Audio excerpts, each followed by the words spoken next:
Sagot sa craving, inihaw na bangus for today's video nga mga Suka Loves. Dahil naglaway na naman ako sa bangus na inihaw na nakita ko sa feeds ko. Kaya naman hindi na ako nagpapigil. Nag-ihaw-ihaw din ako. O, diba? Ayun na. Siyempre, para mas masarap ang inihaw, dahon ng saging ang gamitin yan. Partida, umuulan pa. So, wag na kayong magtaka bakit wala dyang ulan sa inyo. Kasi sa amin umuulan. Char! So, yun na nga mga Suki Loves, back to our inihaw. Ayun na. Alam niyo ba na ito talaga isa sa mga staple favorite food ng Pinoy? Hindi ka Pinoy kung hindi ka nakakain ng inihaw na bangus. Kaway-kaway ang mahilig sa inihaw na bangus kahit na mainit, maulan o anumang panahon. Fave na fave itong iulam. Eto na ang inihaw reveal.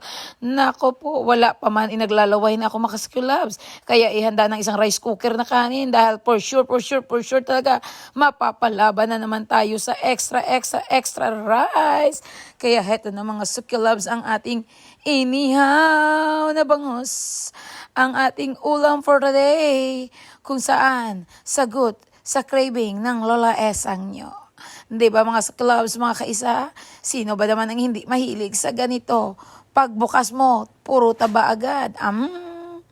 Ayan na. Maglaway na muna kayo tapos maya magluto na rin kayo ng inihaw na bangus.